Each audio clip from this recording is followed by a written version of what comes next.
मऊ जनपद आए हैं, क्या कहेंगे? सीधे तौर पर मऊ के वासियों से विनम्र अपील करने आए हैं धर्मनगरी अयोध्या से। मैं महंत राजूदास डॉक्टर अरविंद राजभर जी के लिए कि आप सभी मतदाता बंधु अपने मताधिकार का प्रयोग करें और खुनचुसवा से सावधान रहिए। लोग बहुत आपको बरगलाने के लिए आएंगे।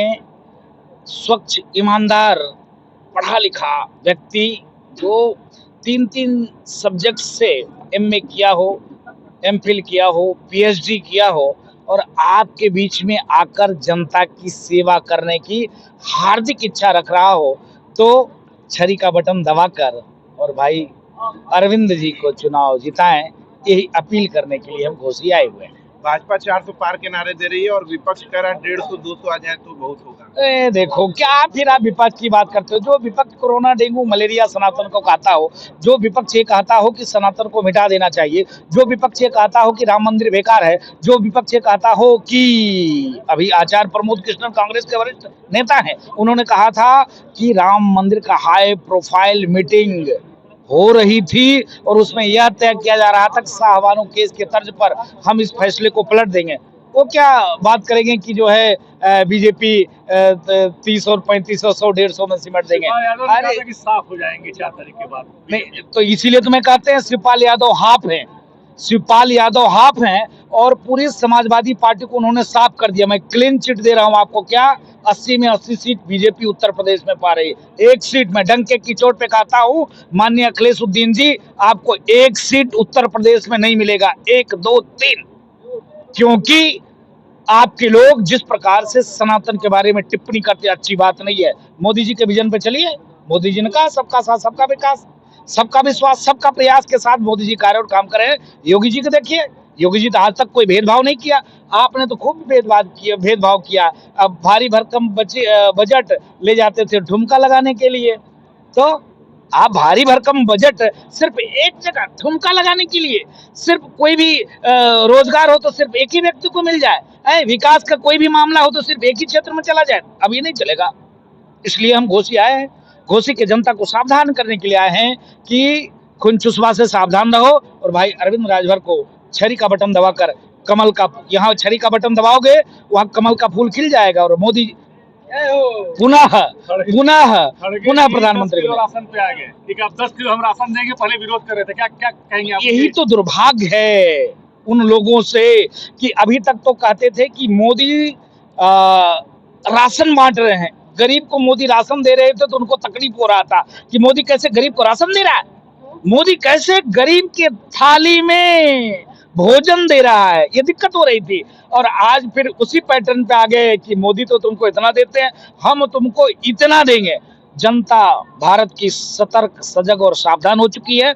हम 16 राज्य चुनाव प्रचार करके 17वें राज्य में आए। मैं आपको बताना चाहता हूँ, पूरे देश में तमाम मीडिया बंधु के लोग मिले थे। हर जगह मैं जाता हूँ, मैंने देखा है पूरे देश में एक ही माहौल है, अब की बार 400 पार, फिर से मोदी सरकार। ओबीसी आरक्षण को लेके जहां एक तरफ पश्चिम बंगाल में सुप्रीम कोर्ट से ने उसको रद्द किया है, वही यूपी गवर्नमेंट योगी जी उसको उस पर विचार करने की बात हो रही है, तो कितना आप सहमत है धर्म के नाम पे आरक्षण या ओबीसी में जो मुस्लिम आरक्षण को लेके, क्या कहना है आपका? देखिए, जो लोग ये कहते हैं कि संविधान खतरे में है, घमंडिया गठबंधन के लोग, उनसे मेरा एक ही सवाल है।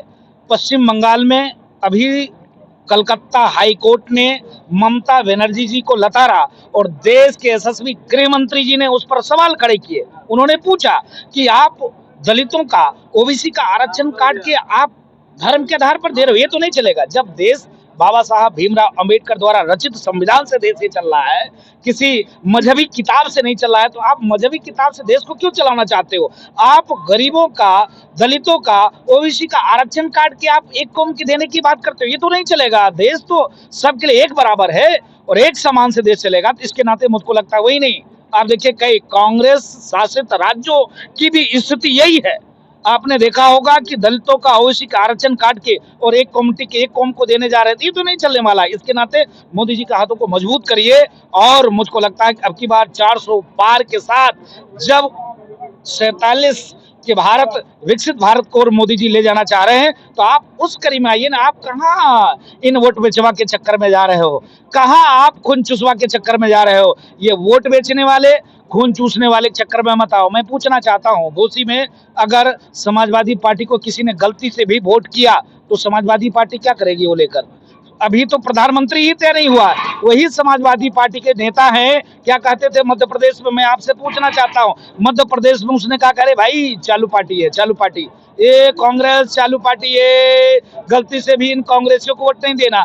आज उन्हीं के साथ दो लौंडे की जोड़ी उत्तर प्रदेश में क्रांति लाना चाह रहे हैं, तो मोदी को नहीं हटा पाओगे ना, मोदी को झुका पाओगे, क्योंकि मोदी ने सबका साथ, सबका विकास, सबके विश्वास के साथ काम किया है। ना पंथ, ना मजहब, ना संप्रदाय, ओनली विकास, डेवलपमेंट और सनातन संस्कृति के साथ। बीजेपी और आरएसएस हिंदुत्व का मुद्दा प्रमुखता से उठाती है। क्या लग रहा है अभी जो भारत में आजादी के बाद से लेकर अभी तक जो बहुसंख्यक हिंदू रहे, आज क्या स्थिति है और आने वाले भविष्य में किस तरह देख रहे हैं आप? आप संत महात्मा भी हैं। मैं आपकी सवाल को काटते हुए मैं जवाब देना चाहता हूँ।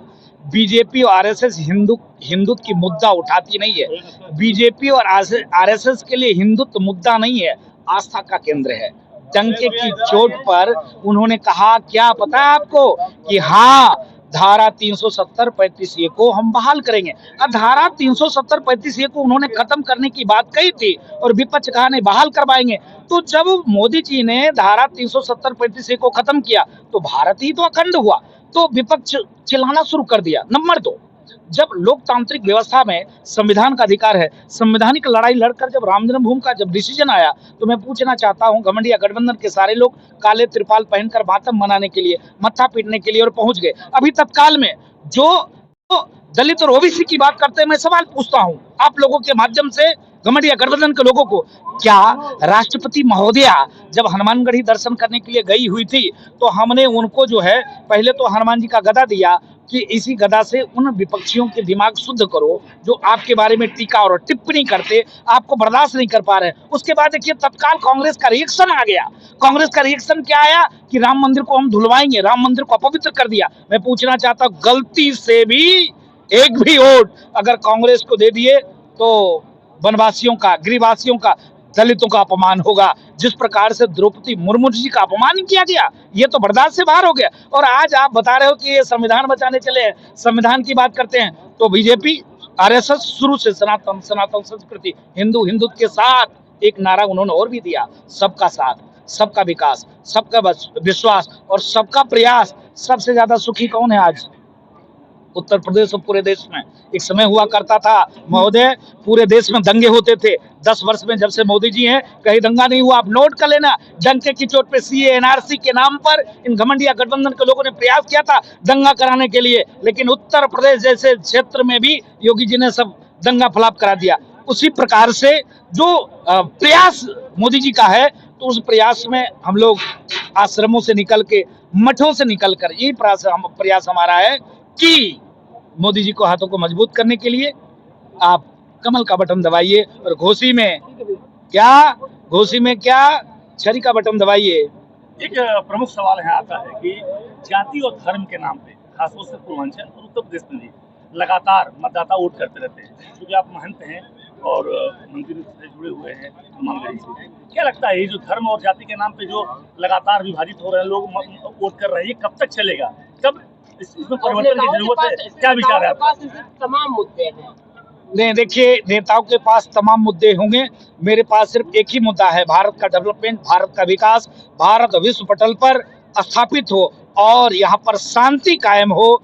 नो हिंदू, नो मुस्लिम, सिर्फ विकास के साथ। अशांति कौन? मैं पूछना चाहता हूँ, अभी तक तो बीजेपी ने एक बार हिंदू मुस्लिम नहीं किया। जो बीजेपी पे लोग आरोप लगाते हैं, मैं पूछना चाहता हूँ कि माननीय अखिलेश जी के पार्टी की लोग सनातन कोरोना है, डेंगू है, मलेरिया है, राम मंदिर बेकार है, राम मंदिर वहां नहीं बना, राम मंदिर नहीं जाना चाहिए, ये कार्यक्रम दूसरे का है, ये शुरू किसने किया? शुरू तो इन्होंने किया ना, बीजेपी नहीं कर रही है। बीजेपी की जितने भी गठबंधन के टीम है, कोई नहीं ऐसा कर रहा है, सब तो विकास पे चुनाव लड़ा है, विरोध तो ये कर रहे हैं ना। अब इनको कोई काम नहीं बचाना, कोई मुद्दा ही नहीं इनके पास है, तो हिंदू मुस्लिम बीजेपी ऐसा करे, बीजेपी कुछ नहीं कर रही है। बीजेपी के रग में, खून में ही सनातन है, संस्कृति है, हिंदुत्व है। तो मुझको लगता है कि भारत विकास को बढ़ चला है। विकास के पहिए के साथ आप लोग भी आगे बढ़िए और भारत विश्व गुरु होने वाला है। आखिरी सवाल, अयोध्या में श्री राम जी का मंदिर 500 साल बाद बन गया, आगे बहुत सारी लोगों की अभिलाषाएं हैं, क्या क्या चाहते हैं आगे? और मैं अभी वर्तमान में घोसी में हूँ और घोसी की जनता से सिर्फ एक ही अपील करता हूँ कि आप डॉक्टर अरविंद राजभर का छड़ी का बटन दबाकर और प्रचंड बहुमत से जिताकर भेजो, और घोसी के लोगों को भी हम अयोध्या बुलाकर और भव्य दर्शन करवाएंगे। और अयोध्या 500 वर्ष के बाद, 1 2 3 4 दिन नहीं, 500 वर्ष के संघर्ष के बाद संवैधानिक तौर पर मंदिर का निर्माण हुआ है, और मुझको लगता है हर व्यक्ति खुशी से उसमें शामिल हुए, चाहे किसी पंथ संप्रदाय मतांतर के मानने वाले हो, सभी ने सहयोग किया, सभी ने साथ दिया। इसके नाते मुझको लगता है राम राज